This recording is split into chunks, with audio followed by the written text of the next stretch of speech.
আবু হুরায়রা একদিকে 1 নম্বর, কোন দিকে? সবচেয়ে বেশি হাদিস তিনি মুখস্থ করছে, এই দিকে আবু হুরায়রা 1 নম্বর।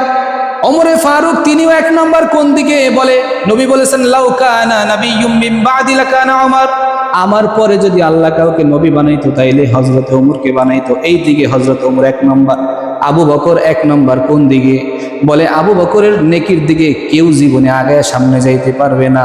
আল্লাহর নবী বলছে হিজরতের সময় 3 দিন আমরা গারে হেরায় যে অবস্থান করেছিলাম, ওই 3 দিনের 3 রাতের 1 রাতের ইবাদত যদি আবু বকরের 1 রাতের ইবাদত যদি মিজানের পাল্লায় দেওয়া হয়, আর কিয়ামত পর্যন্ত যত উম্মত আসবে আদম আলাইহিস সালাম থেকে শুরু করিয়া নবীরা বাদ দিয়া সমস্ত উম্মতের নেকি যদি এক পাল্লায় দেওয়া হয়, আবু বকরের 1 রাতের নেকির সমান হবে না।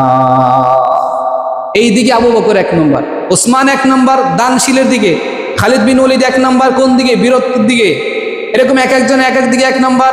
এই যে আব্দুল্লাহ ইবনে মাসউদ যে হাদিসটা বললাম, এই সাহাবীও 1 নম্বর, কোন দিকে? বলে নবীর জামানায় যত মুফতি সাহেব ছিল আমাদের মতো এই মুফতি না, আমরা আর কয়টা কিতাব পড়ে মুফতি হইছি।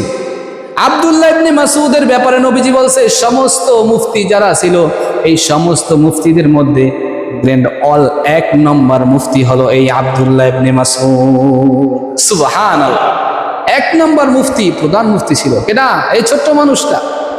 এই আব্দুল্লাহ ইবনে মাসউদ থেকে হাদিস আজকে যেটা বলবো, আব্দুল্লাহ ইবনে মাসউদ বলতেছে আল্লাহর পয়গম্বর বলেছেন আত্তাইবু মিনাজ যামবি কামান লা যামবালা, তওবাকারী ব্যক্তি যখন আল্লাহর কাছে খাস দিলে তওবা করে, এই ব্যক্তি এমন হয়ে যায় যেন তার জীবনে একটা গুনাহও বাকি নাই, সব গুনাহ আল্লাহ ক্ষমা করে দিয়েছে।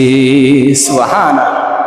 এই জন্য মেরে ভাই এগুলোর বিস্তারিত আলোচনা করার সুযোগ নাই, জুমার দিন যে পর্ব শুরু করে এগুলো সামথিং কিছু আলোচনাই করা দরকার, আর না হয় আলোচনার সময় থাকবে না। এক একটা চ্যাপ্টার একদিন এরকম করলে, প্রতি জুমা একটা চ্যাপ্টার করলে অনেক আলোচনা শোনা যাবে, আর একটা নিয়ে যদি 4 জুমা জায়গা তাহলে কেমনি হবে?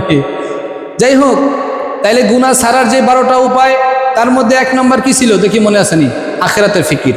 মূল পয়েন্ট মনে রাখেন, 1 নম্বর কি? আখিরাতের ফিকির। 2 নম্বর কি? খাঁটি তওবা, এই যে তওবার বিষয়ে তো কথা বলছিলাম। 2 নম্বর কি? খাঁটি তওবা করা। এবার আসুন 3 নম্বর। 3 নম্বর বেশি বেশি ইস্তেগফার করা। সংক্ষেপে আস্তাগফিরুল্লাহ, আস্তাগফিরুল্লাহ, আমার সাথে বলেন আস্তাগফিরুল্লাহ, আস্তাগফিরুল্লাহ। এখানে একটু ভুলটা ধরায়া দেই, এই আস্তাগফিরুল্লাহর ভিতরে যেই শব্দগুলো আছে আলিফ সিন তা গইন ফা র, আলিফ লাম লাম হা, আস্তাগফিরুল্লাহ,